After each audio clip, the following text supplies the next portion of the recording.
Welcome to QT Conversations, the highlight of my week because we get to dig into relevant topics around tutoring with awesome people. So qualified tutor members and new qualified tutor members and some potential qualified tutor members who are looking to find out what it feels like to be safe, skilled and supported, which is what we're all about here. Everything that we do is about making sure that tutors can do their best work for every single student. And that's our way of really making a difference in this world, making a difference to students, making a difference to families, by making a difference to every single tutor. We've got World Tutors Day coming up, 2nd of July, which is a celebration of everything that we do all year round without people noticing. Parents will be invited to thank your tutor. You will be invited to join local meetups and nerd out with fellow tutors.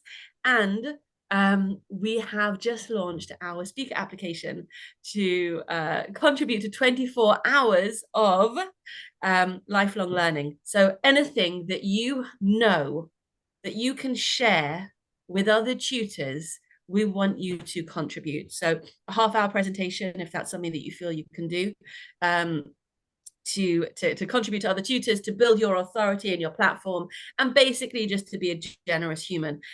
We've got somebody telling their story about things that they've learned. We've got somebody else focusing on English literature at GCSE, and everything in between. Paul, maybe you can do something for us on science. Mandy, I don't know what your subject is yet, so I'm looking forward to finding out. And Jenna, I'm sure you're going to do something on neurospiciness and homeschooling for me.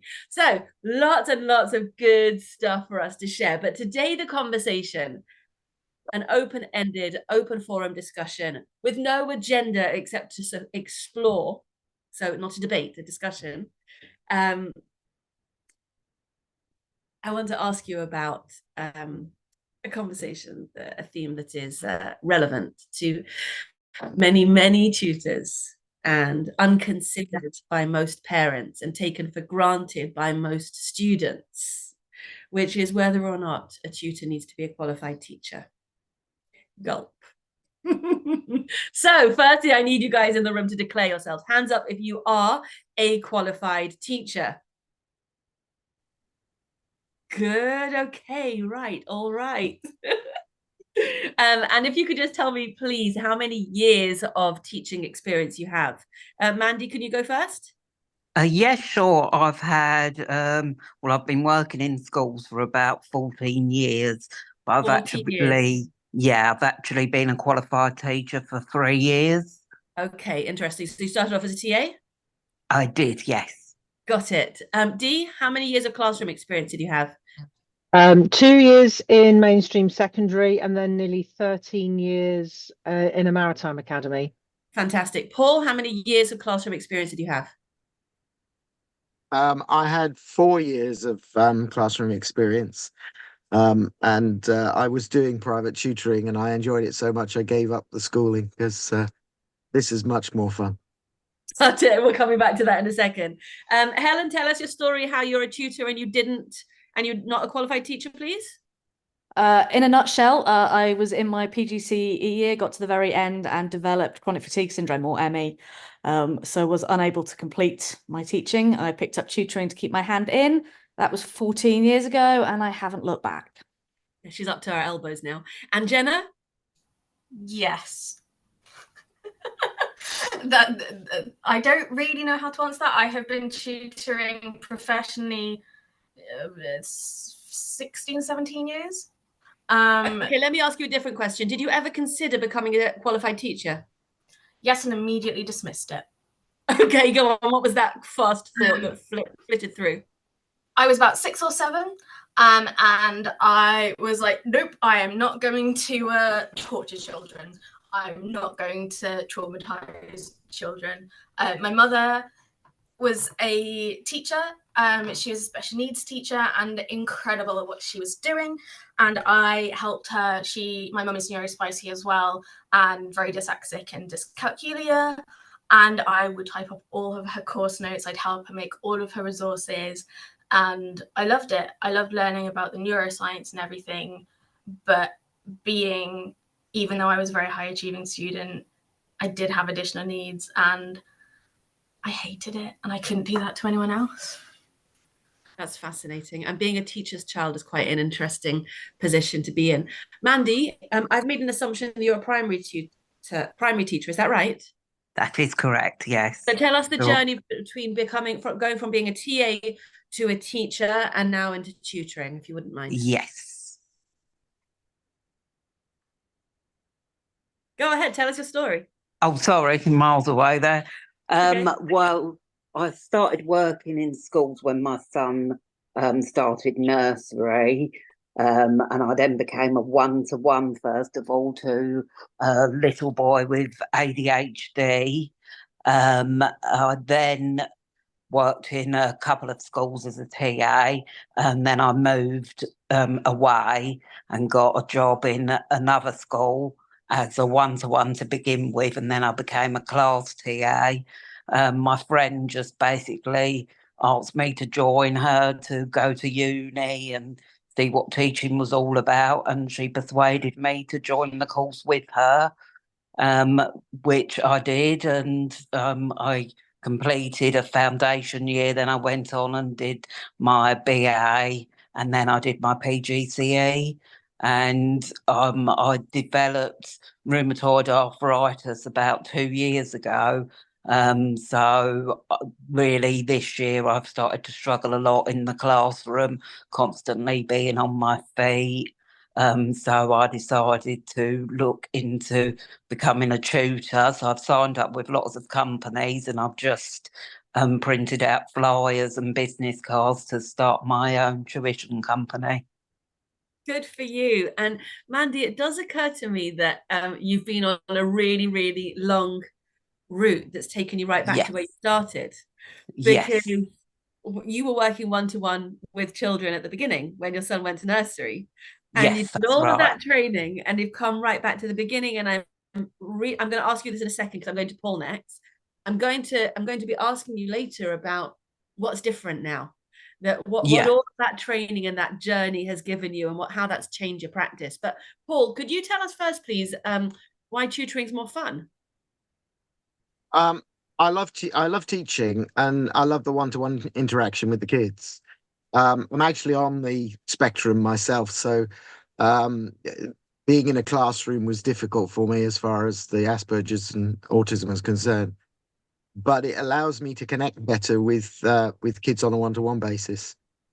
So I find it's absolutely brilliant for me. I do about 40 to 45 hours tutoring a week. So I worked it out the other day. Over the last 15 years, I've done about 15,000 hours of tutoring. So I've got a lot of experience with it, but my diary's full. So you end up you can't do any more, and you want to help more kids. It's one of the reasons why I wrote a book recently to help. And What book did you write, Paul? I wrote a book. It's called The Exam Slayer. How to smash your exams without giving up your screen time. And it's designed for kids, because there's lots of books out there on exams and doing better in exams, but they don't write them for kids. They write them for adults. So if you try and read them as a kid, you're not going to read them. Please, would you drop the link into the chat? Because Yeah. Helen Osman, what took you so long? Someone has done. Yeah, that's quick. That's fantastic. So the examslayer.com is where we can order your book. Yep, or on Amazon, it's on there. And That's good. I've there's got a lot. somebody at home who needs one of those. There's a lot. It's a lot of simple stuff in there that you'll all probably be teaching kids to do anyway. But there's neuroscience behind it as well, and I've worked with neuroscientists with kids, particularly with kids with neurodiverse issues, and there's things in there that help them as well. And my aim is just to help as many kids as possible. I mean, I can tutor 45 a year, but when it comes down to it, there's thousands out there that are missing out. And they're missing out because there's lots of things that teachers just don't have the time to teach in school. And some of them don't know the stuff themselves, and I see it when I'm teaching kids. I ask kids all the time, what do the teachers tell you to do for revision?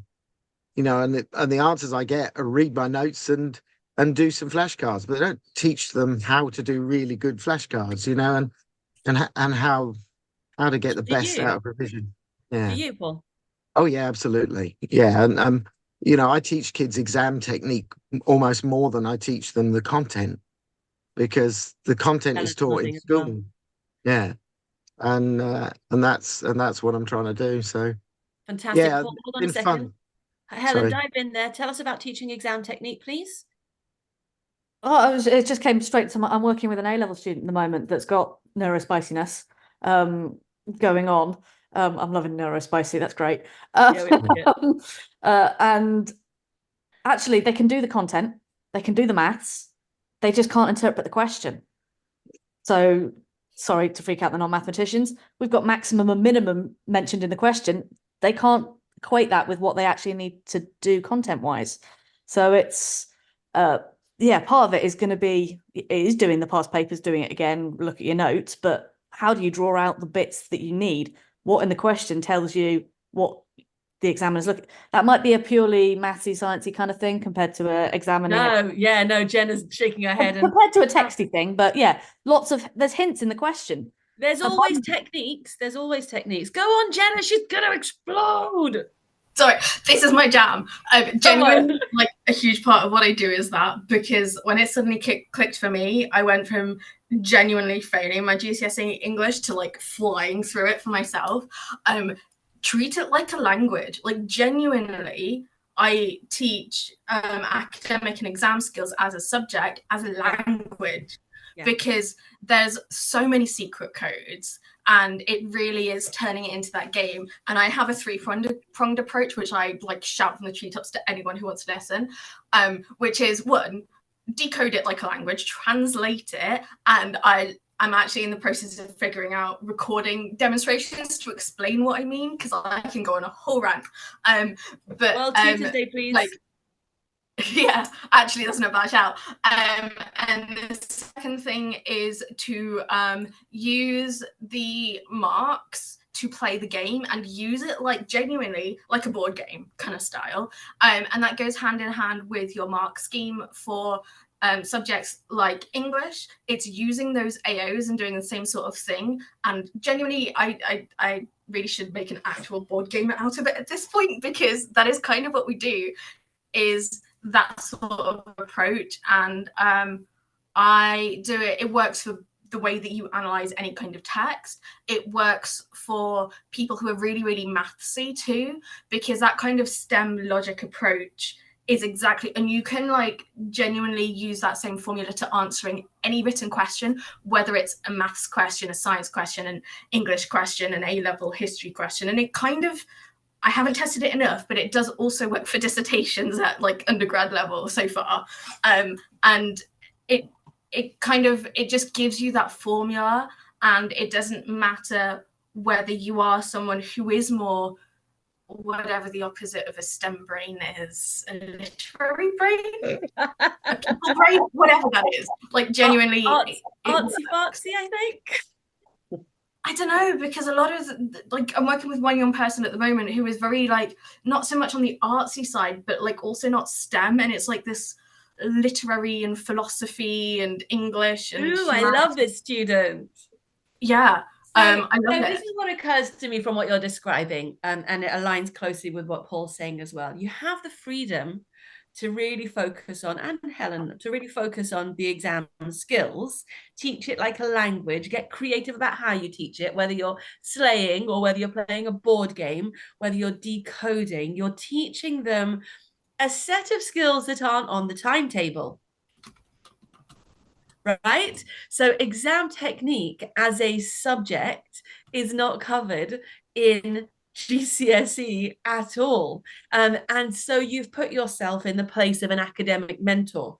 You've made your decision as a professional to pivot from, at a certain point, from subject specialism to this transferable domain of exam technique to help your students to unlock the doors that they need to unlock. So you're saying, and this is my next topic here, the parent comes to you to say, help my child in your subject, and you're taking a view that it could be that it's not only that they need the material, they also know how to apply the material to the exam. What are your thoughts on that? Go on, Jenna, go on, go on. I think it goes way further than that. I don't think it's about, and I hate teaching to exams. I hate the concept.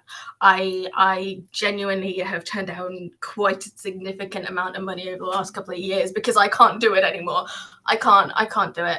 These skills are not one of the reasons why I teach completely cross-curricular, that is because like you can apply this to literally anything, and I teach it as part of I teach enrichment and academic mentoring is like the kind of main kind of thing of what I do, and it's because this applies to everything. Like you can frame it specifically around autism or communication if you want to, in order to understand human behavior and exist in a world of neurotypicals, you have to be able to decode stuff and communicate with people in a way that is their way of communicating, and to show other people to communicate with you.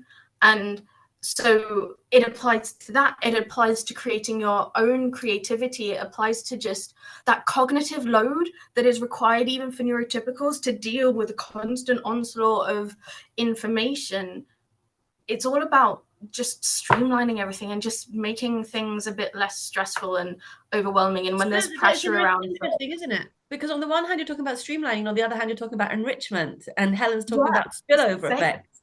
And actually, it is the same. It's just far more organic and natural and interesting and juicy and all the things that we love. But I use the P word, parent. And I want to know what parents think about who you are as a tutor and whether they want a teacherish tutor, a qualified teacher, because it makes them feel safe, or whether they can understand that you're going to go off piece with their student, with their child, or whether they understand that it doesn't matter either way as long as you've got fantastic track record. Come on, Helen Osmond. The Atkins Greig have been ridiculously quiet this session, and I'd love to hear from you when you're ready. Go ahead, Helen. I think it very much depends on the parent. I am open from the get-go. I do not hold QTS. But I now have enough years and enough testimonials and background that people will take it. It's more word of mouth and those reviews that they're going to do it than the fact that I hold QTS. That's the big one. But I would know of parents that only want a teacher because they feel, I don't know whether some tutors have a rep for maybe trying to do it as a quick way to get some money, but not really understanding. I think the phrase is side hustle. That's the phrase, thank you. How to get a student through an exam. And to be fair, I know I don't like teaching to the test, but they have to pass GCSE maths or an equivalent. Yeah, tutoring is not plan B, thanks, Julia. I've lost my train of thought. Sorry, my darling. You're saying that some parents mind and some parents don't. But the point is that you are a professional tutor. Your tutoring is not your plan B. It's absolutely your plan A. So how do you show them? So you're saying that currently you have all these testimonials, but when you and I first met, you had, hello, Yen. Yeah, nice to see you. When you and I first met, you had 4 years fewer testimonials than you do now. Yes. So tell me about who you were at that moment and how you helped yourself. That's a really good. I got to think back 4 years. We were mid-COVID. Oh, well, you came in and you described yourself as wacky. I think that we've changed that to quirky now. You have. We've come a long way. It's development in the wacky levels. Yeah, I think the journey I've kind of in those 4 years I've got more of a businessy head. I was doing absolutely fine with word of mouth and full at word of mouth, a little bit of agency work, mainly my own.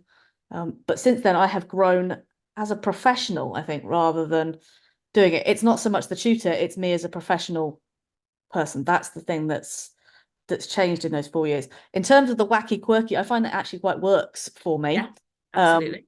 Because most students are in school for however many hours of a day. They come out of school, they don't want another strict teacher that's telling them, and you can't set them detention. And good luck getting them to do homework in some cases. They don't want that environment. Having somebody else that can sit there, be a little bit quirky, go off piste if necessary, chat about what they've done. I'm a human being. I'm not a figure of authority in the same way. And I have seen this on reviews that that will be coming out chatty. It's fine. They don't mind. Yeah. They'll pivot where it needs to be. Yeah. You know that I work with Benjamin. We had timey-wimey the other day. That's my 16-year-old. You had timey-wimey wibbly wobbly. Timey-wimey wibbly wobbly. And it's got and we went down a David Tennant route. We were only there for 5-10 minutes, and then we went back to the maths. But just having that freedom and that they feel like they can come to me and go, Helen, I really didn't get this today in school. It's okay to tell me that. I'm not going to judge them for it. I'm not going to, okay, fine. Would you like to go over it now? We'll have another go. We can chat it through. You can tell me where the problem is. 1 to 30, they're rarely going to be able to. Hold on, pause. So what I haven't said before, and it is really important, is that there is nobody here slamming teachers. Absolutely not. And we're also not even slamming school, but we are noticing the challenges that the adults and the children face in school, and we're noticing what we bring that's different. Since we opened this conversation, Sue and Jan have both arrived, and what's useful is they haven't messed with our balance, because one is a qualified teacher and the other is not. Yes, Jan, we are talking about whether you need to be a qualified teacher to be a tutor. So Sue, can I call on you first, please? You just give us a quick overview of you're a qualified teacher and you pivoted into being a tutor, and what that difference in that role looks like for you, please. Yeah, I had worked in schools on and off for about 15, 20 years. I got to the stage where I was probably, I think having QTS is a distinct bonus. I think it makes parents feel safe. And I appreciate there are lots of tutors who don't hold that, who do very well. But I can only speak for my demographic, and the parents actually, they don't ask to see DBS. They don't care that I've got a master's in my subject. They don't care that I'm actually got experience teaching primary children. So I've got masters in English. They will still come and ask me to teach maths because they have that kind of security in it. And there's so many assumptions in that. In that. Oh, there are. I find it extraordinary what parents do require and what they don't require. I would want, if I tutor from my home, I have a classroom, so they are dropping off children. My youngest is 6 into the house of someone without ever asking to see a DBS. Yeah, right. Without, they don't ask that, but I'm a teacher, I've been in the classroom, that makes them feel safe. And it also means that the contacts made through our local, the school I was at last belongs to a coastal alliance, so there's quite a lot of networking going on there, which meant that when it became very clear that, I'm not going to say I wasn't a good teacher, but I am going to say I probably wasn't very easily managed teacher, because we would have situations there as well. Well, the head teacher would come and say, what Ofsted has, we've seen this, Ofsted would like this. The whole of your year group's going to have the same vocabulary on their walls because Ofsted likes consistency. And I would just say, okay, show me the evidence that this will improve their learning. I'm an evidence-based teacher, and if it will improve their learning journey, fine. And if it won't, sorry, I'm really very busy. We can talk about this later. Show me the evidence is a very, very strong response. Yeah, because there usually isn't very much. Because let's face it, in schools, and Paul, I'm guessing by the smile on your face, you've worked in schools. If you've worked in them for any length of time, what goes around comes around. Every new initiative is an old initiative rehashed. So let me just pause you there, Sue, because I know that we've discussed professional development in the past, and I think really here what I want to talk about is what being a teacher is that being a tutor isn't, or what being a tutor is that being a teacher isn't, what that distinction is. I think the benefit of having spent time in the classroom is having an understanding of where individual children fit in that broad spectrum. So if a child comes along, and I'm not saying you don't develop that, Helen, but I think when you first go into it, a child comes in and you think, yeah, you're working age appropriate for year whatever. Let me then question you, because I agree with you that you have context and that that's useful. I would love to know what the flip side of that is in terms of making assumptions. I know children like you in the classroom, and therefore I'm going to handle you in these ways and make these limiting decisions about you. Does that resonate? You see, I think that would be true if you were, if in the classroom you were a teacher that took just data or took just the notes from the previous year's teacher. And I think that that's useful. But I would, in the classroom, when you'd got the new year group, the teacher, you'd have the conversation with the previous teacher. I would make notes about that, and then I'd put them in the bottom of my drawer for the first half term, so that I had formed my own opinions. I just think I think you've got the in a year tutoring, I will average about 25 to 30 students over the year, because I have them for a long time. In primary school setting, if you're setting for maths, you're setting for English, and you've got a specialism, I might have been teaching 100 children a year.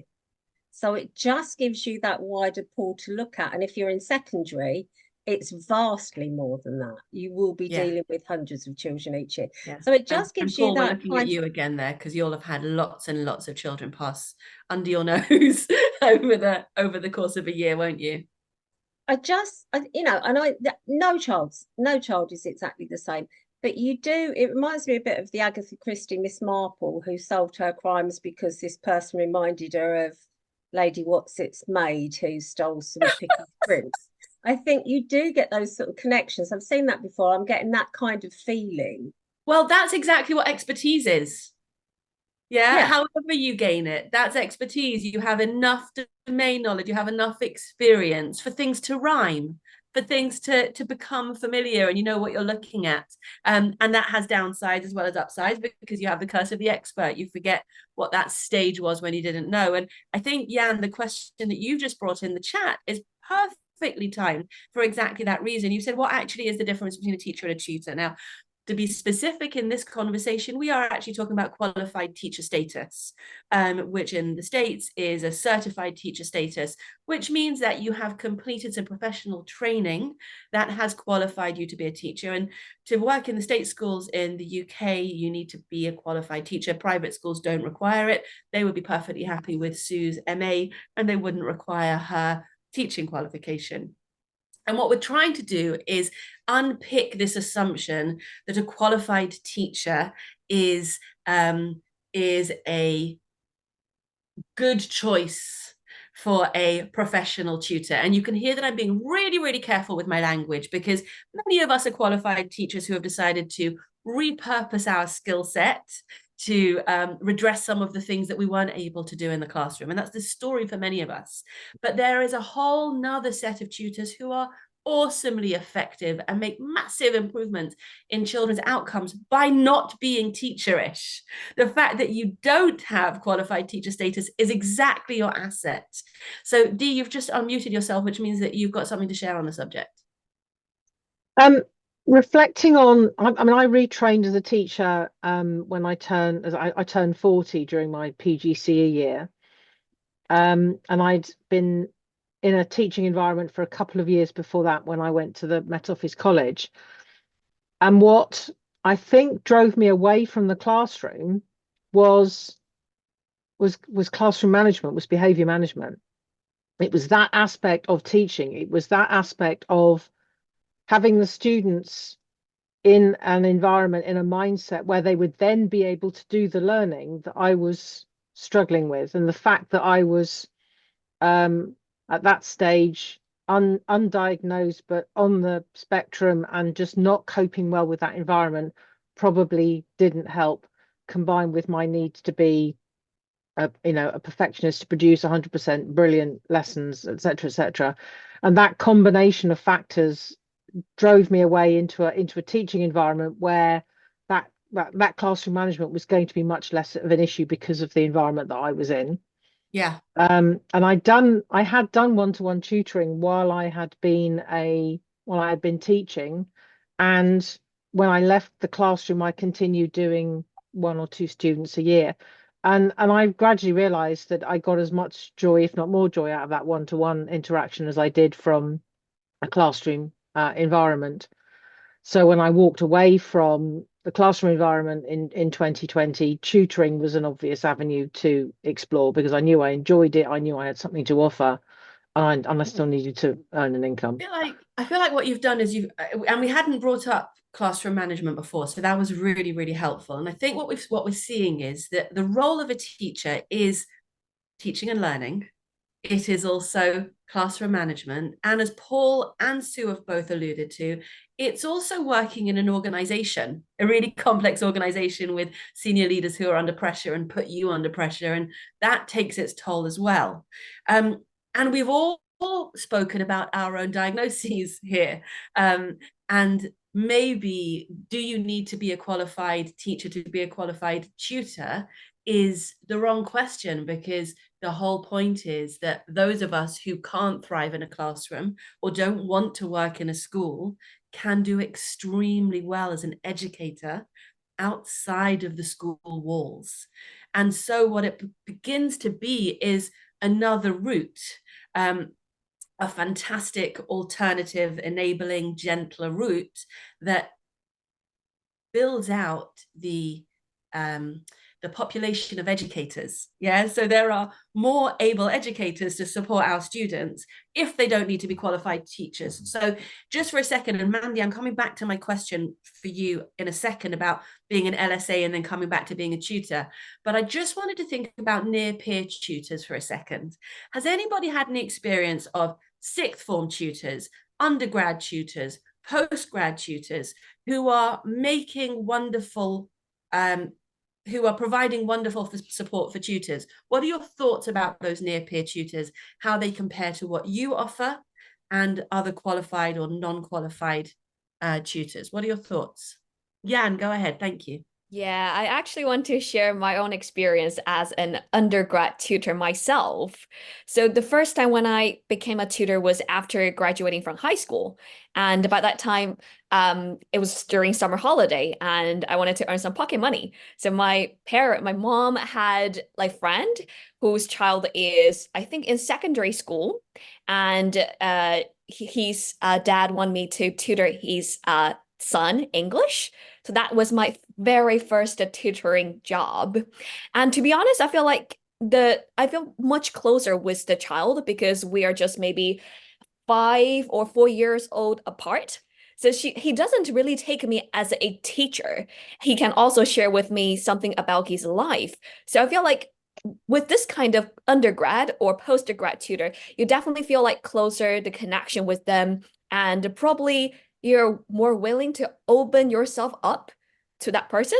So it's not just about academic learning, but also building the connection with that teacher. Yeah, I think that's true. I also think that there's a role modeling element there as well. Yeah, exactly. You're closer in age and further along the same path. Yes, exactly. So I feel like it has definitely a lot of benefits. And if you are a good tutor, it doesn't matter whether you have qualification or not, as long as you can still bring that positive influence to that child.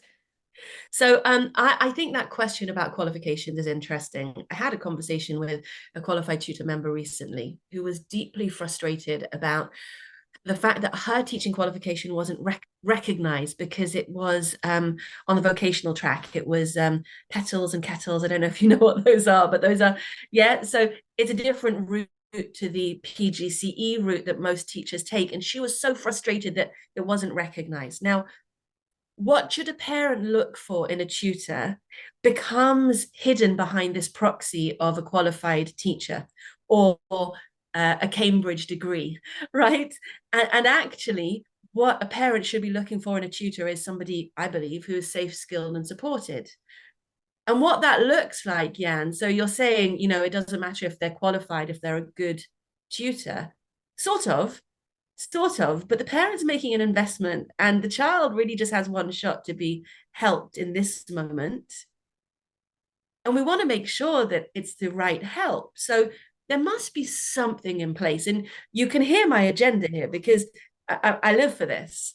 there must be something in place that identifies genuinely what is a good tutor, regardless of whether or not they are a qualified teacher, so that it can stand alone as its own role, as its own route, as its own profession.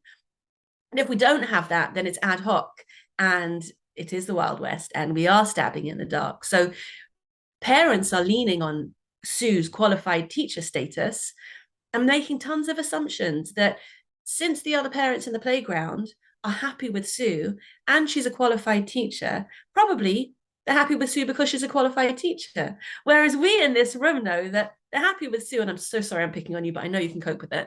They're happy with Sue because of all the things that she does for every child who comes into her. And they don't ask those questions. They don't even ask about DBS.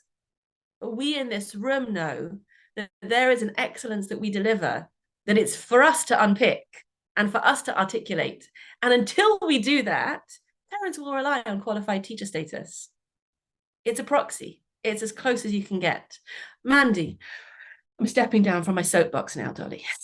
Tell me, please, when you were in LSA, what did you do? And how does it compare to how you tutor now as a qualified teacher?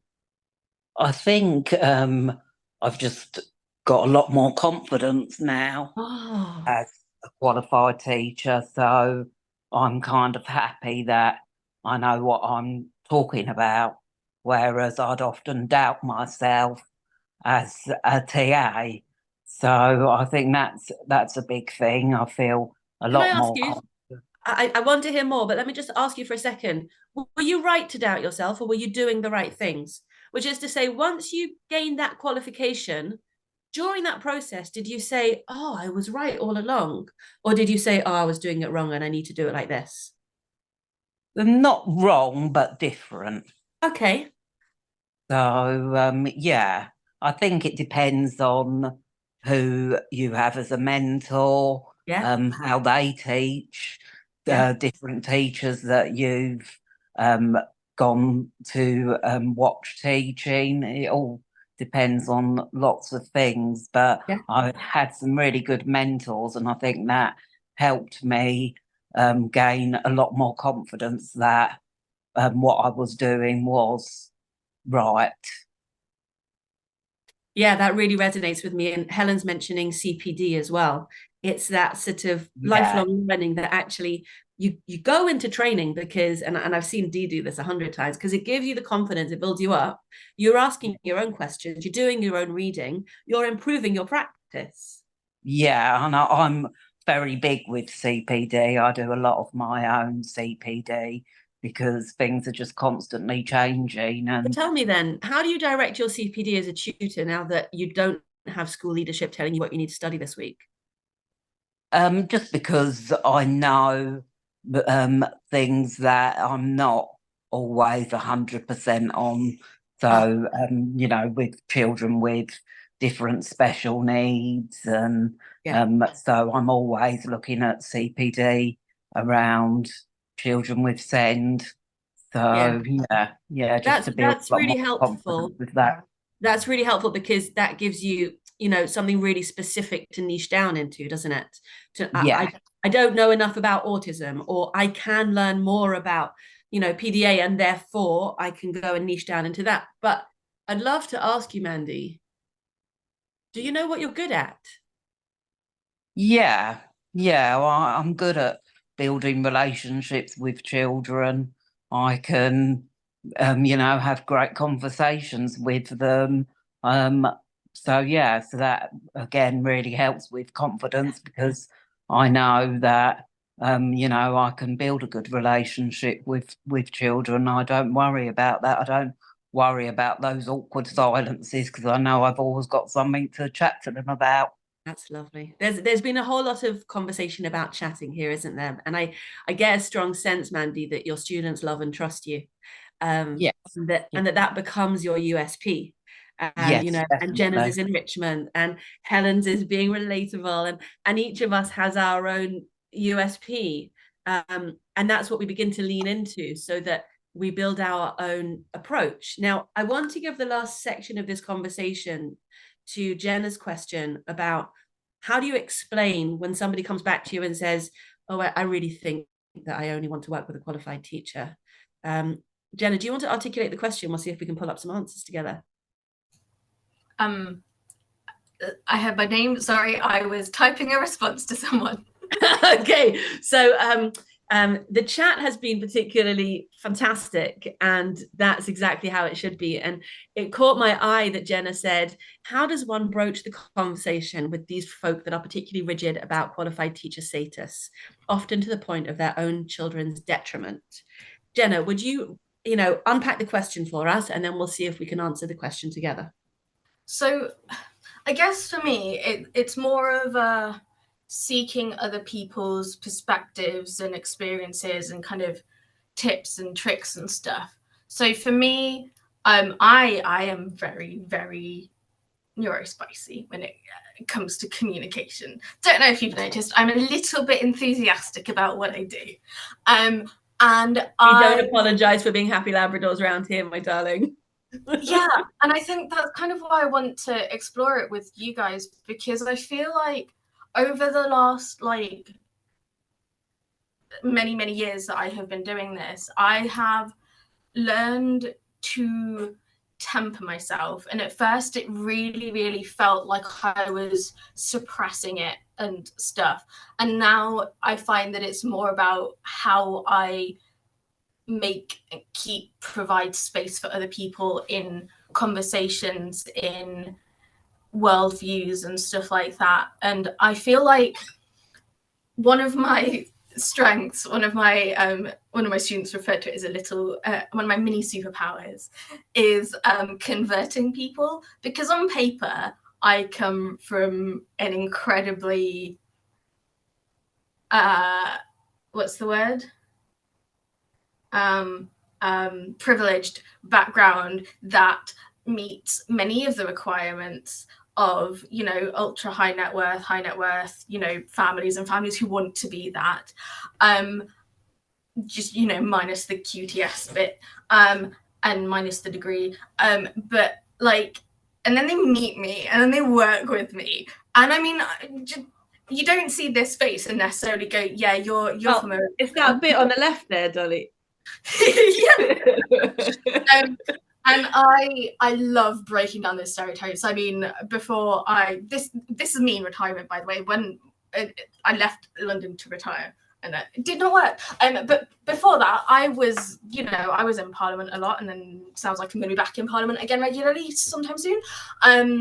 But that's kind of my jam. I love it. I think it's a brilliant game to just completely slam and destroy people's stereotypes of what it means to be a tutor, what it means to be disabled, all of those things, because that is kind of the embodiment of my entire life.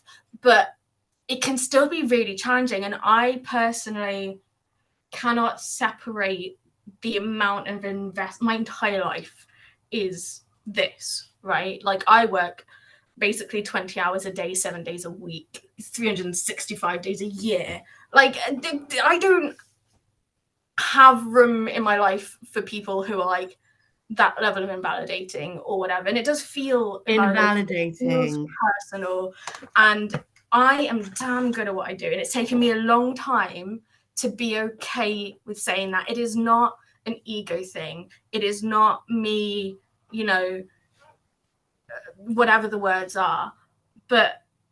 And I therefore find it now, because I have a decent success rate of converting people's mind and having a bit of fun with it.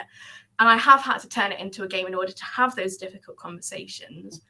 But how do other people do that? Like, I can't separate. Excellent. Hold on, my darling. Hold on. Yeah. Pause. Sue, I'm calling on you because you are that person. And I still think that you've got an answer to this question. If I'm honest, I wouldn't try and change their mind. I think the bottom line is, I mean, I'm quite open with parents when they come to me. I will say to them, if you are looking for somebody that will deliver school type lessons, you're not coming to the right person. The lessons are organic. Sometimes we'll throw a whole thing out and start again from scratch. I don't mind doing it otherwise. Sometimes they don't. They say, "Oh yes, I'll be in touch," and they're not, because that's not what they want. I think we need to recognise that there are a lot of children out there and each of us will offer something to some parents, and if we're not their bag, fine, let them go to somewhere else, because there will be plenty of children that want what we are offering. I do love the abundance mindset. I love it. Go on, I feel Jen, like go. it's more than that, though. It's not just about finding the right fit for you, because that doesn't just come down to this idea of QTS, right? It comes down to everything. Like, I could still be quite an academic tutor, and I used to be, right? And I can do that, and sometimes I enjoy that, and I can be that, and sometimes it's just about personality or whatever, right? All of those things come into being that good fit. I think what I'm asking is a lot wider than that. It's not just about prospective parents, it's about people as a whole. Like, the number of times, one of the challenges and one of the conversations that comes up a lot is often tutors, there's a lot of friction between tutors and teachers who are in school.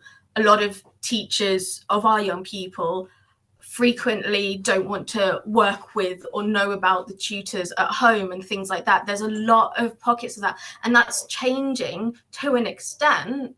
And it's really interesting seeing how that's different in different parts of the country and different parts of the world, and especially post-COVID.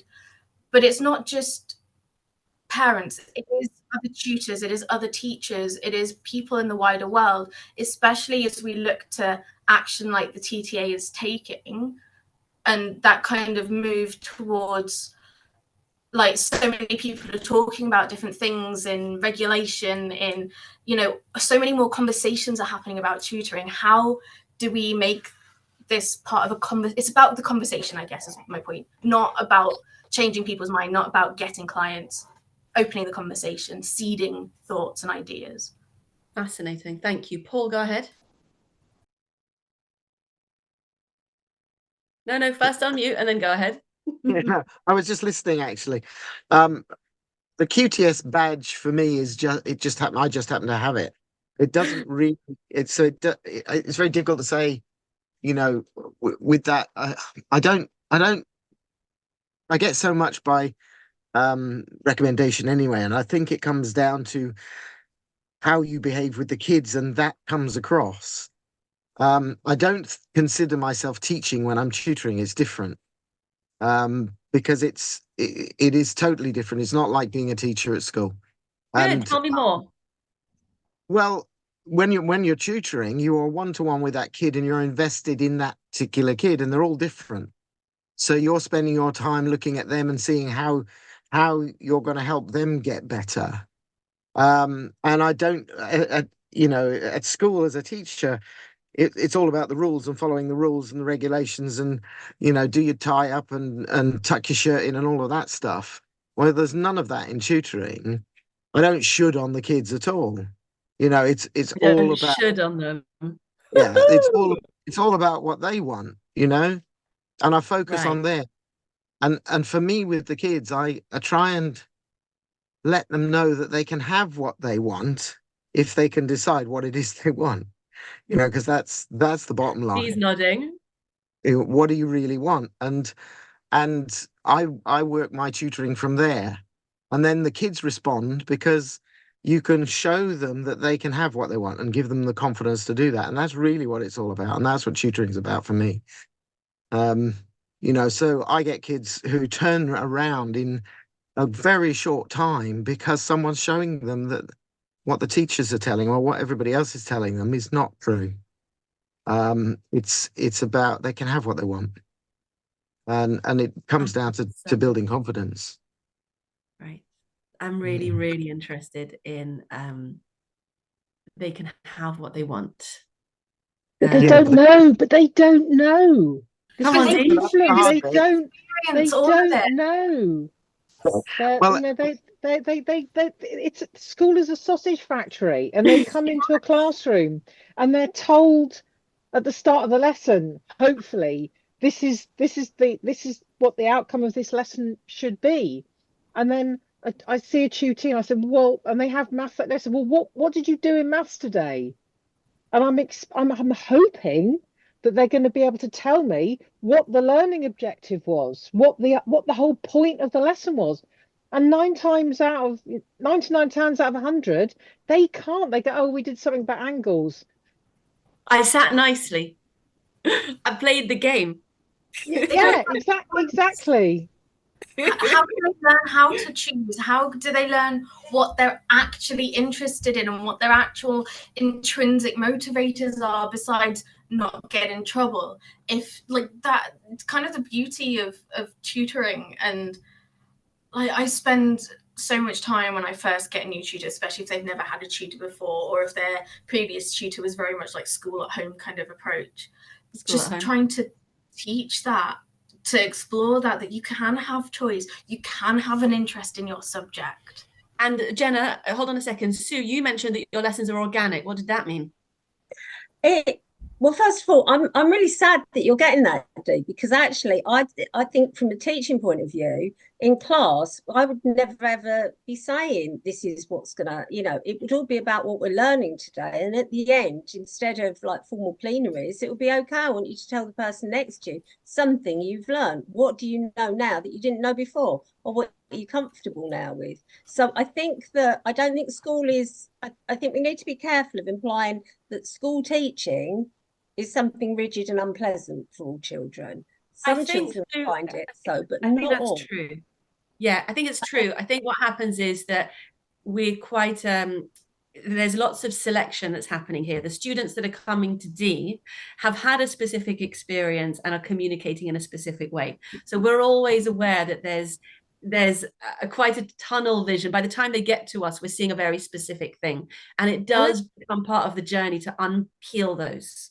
I think they do offload as well. I think they see their tutor as someone that they can just like splurge and everything awful about school, and this wasn't fair. I think that that's quite often part of that first 5 minutes de-stressing, because before we have any lesson, any learning at all, it's how's your week been?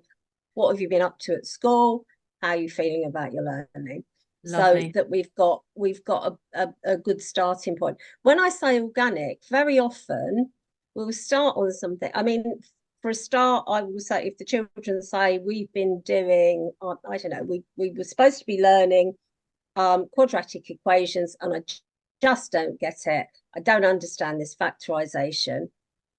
I might park what we were going to do completely and say, well, get your book out, we'll have a look at it and see, and so that they can go back to their next lesson more confident. So I'm happy to do that. That's right. I have had a student who I was teaching English say, what do you know about Oxbow Lakes? I'm not a geography person, but I camp in the New Forest. So let's share what I know about Oxbow Lakes. Fantastic. So it's that responsiveness that we have that freedom to deliver as tutors. And sometimes that prepared lesson, you look and you think, oh no, actually they've not got the step before that, so we're going to just put that over there, and we're going to go back a step. Yeah, I think that's absolutely right. So we've got 3 minutes left of this conversation, and what's nice is that it didn't go haywire. Does a tutor need to be a qualified teacher? Could have had you all tearing your hair out and yelling no at the screen, which would have been awkward and embarrassing. Instead, what we've been doing is unpicking what it means to be a professional tutor, and the fact that there's lots of teachers who are wonderful professional tutors and lots of non-qualified teachers who are wonderful professional tutors. Jan was a fantastic undergrad tutor. Jenna is an awesome tutor who doesn't have a degree apparently, but goes into Parliament instead. And those of us who have become qualified teachers at 40 or since we were younger, right at the start of our careers, it's not irrelevant. It is relevant because it gives us our context, it gives us our expertise, it does define us, it does help us to build out our USP. Paul says, I've seen umpteen students, I've taught 15,000 hours, and that's the benefit that you get from working with Paul. Yeah. So it's not that it's irrelevant, it's just that it's not a deal breaker. And when a parent is choosing a tutor, they just need to know what they're getting. And whose responsibility is that? It's ours. So we as the tutoring profession need to start articulating what good looks like. We need to start asserting what parents can expect from us no guarantees with exam results. Thank you very much. Boosts in confidence, enrichment, spillover, exam technique, freedom, enjoyment, organic, responsive lessons. That's what we bring. We bring relationship. We bring being a trusted adult. And those things last forever. And we're really proud of what we do. We don't need to apologize if we don't have qualified teacher status if we don't. And we don't need to sing it from the rooftops if we do, like Paul said. And you've been picked on a lot today, Paul. It's sort of, it's incidental. It's part of your journey, but it doesn't define who you are as a tutor. Thank you so much for this really rich conversation. I've enjoyed it very much. Thanks, Jenna. Thanks, Jan. Thanks, Sue. Thanks, Helen. Thanks, Dee. Thanks, Paul. And thanks everyone who was following online. All the best. Bye. Thank you, everyone. See you. Thank you. Bye. Bye. Bye.